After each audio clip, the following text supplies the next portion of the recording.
டேய் என்னடா இப்படி ஒரு அமேசிங்கான ஃபோர் ஷேடோவிங் பண்ணிருக்கீங்க.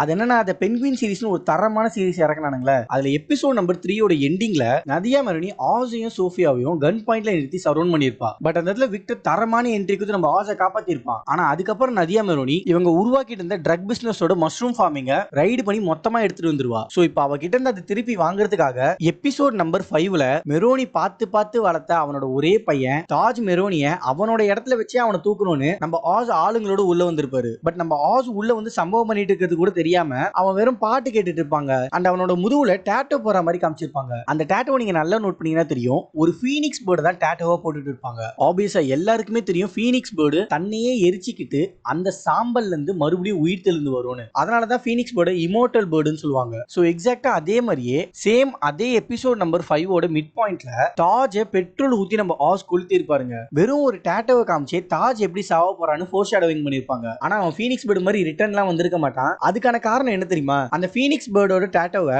முழுசா கம்ப்ளீட் பண்ணிருக்க மாட்டாங்க. ஏன்னா அதுக்குள்ளேயே நம்ம ஆஸ் உள்ள வந்து சம்பவம் பண்ண ஆரம்பிச்சிருப்பாரு. மேபி அந்த ஃபீனிக்ஸ் பேர்டோட டேட்டோவை முழுசா போட்டிருந்தா இவன் உயிரோட இருந்திருப்பானோ. சும்மா இதை ஃபன் ஃபேக்டா சொன்னேன். எனிவே எத்தனை பேர் இந்த ஃபோர் ஷேடோவிங் நோட் பண்ணீங்கன்னு கமெண்ட்ல மென்ஷன் பண்ணுங்க.